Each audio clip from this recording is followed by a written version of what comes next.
Good day everyone. I'm Robert, the moderator for this webinar. I welcome everyone for today's webinar, Navigating the 2024 OIG Audit Targets. I would now like to introduce our presenter for today, Tony L. Holmes.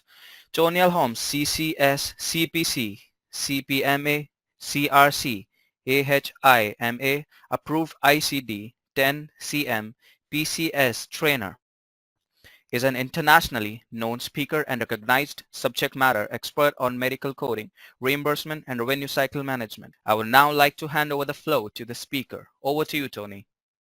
Thank you, Robert, and thank you to all of our attendees today. I am so excited to have you and your attention for the next hour. We're going to be talking about one of my favorite topics, which is the 2024 OIG Audit Targets. So we'll talk about those two approaches and why they're incredibly important to prepare you for everything that's coming in terms of audit targets for 2024. We're going to talk about the work plan. We're going to talk about some of the current items on the work plan, what's coming for 2024. We're going to talk about the most prevalent audit targets in healthcare compliance. And then we're going to talk about some recent Department of Justice and OIG press releases on cases that have either settled or been prosecuted. So we'll talk about those. And then we'll also talk about the ingredients of an effective compliance program based on the OIG's framework. This is something that we're seeing in every shape, size, practice, specialty. So with proactive compliance, this is where you get ahead of any potential issues and identify what is your current risk in terms of compliance. These are all questions that an auditor or investigator are going to be asking. The best way to evaluate your compliance program is to do a gap analysis, and the OIG actually talks about this. So a gap analysis is measuring your existing policies and procedures against industry standards, best practices, and applicable laws and regulations. We have to really look at our revenue cycle holistically, and we have to think about, so we have the proactive track, which I talked about, and then we have, of course, the reactive approach, which is you're reacting. You've identified an overpayment. So in terms of our governing authorities, there's so many acronyms, and it's important to understand who these agencies are because they all work very collaboratively together to kind of feed into each other, and they use a uniform case management system. So this is the MACs.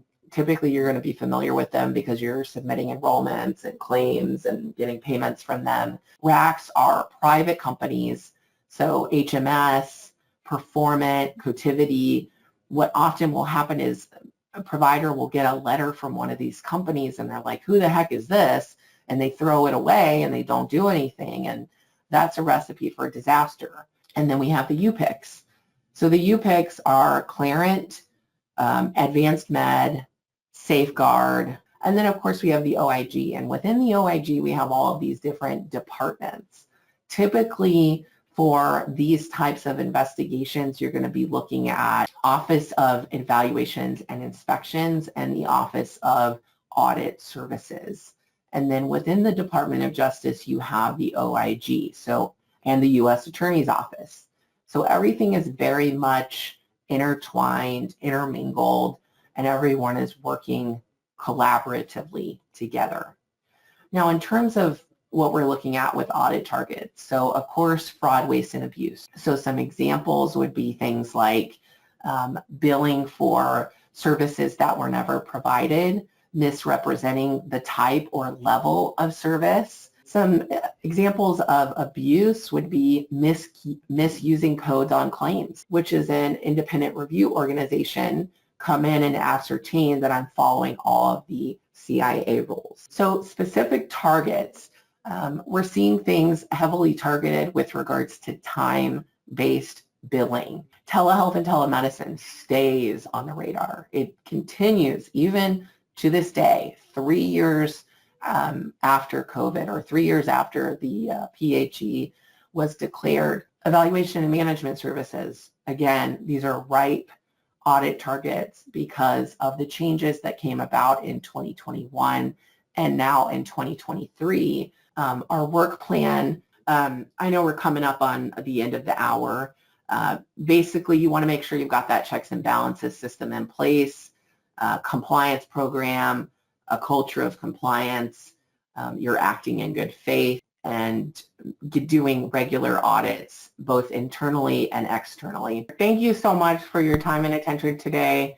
I hope that this session has been valuable to you. Thank you so much for your time and attention, and I hope you have a great rest of your day. Thank you, Tony. That concludes the session for today. Thank you everyone for participating. You may all disconnect now. Have a great day ahead.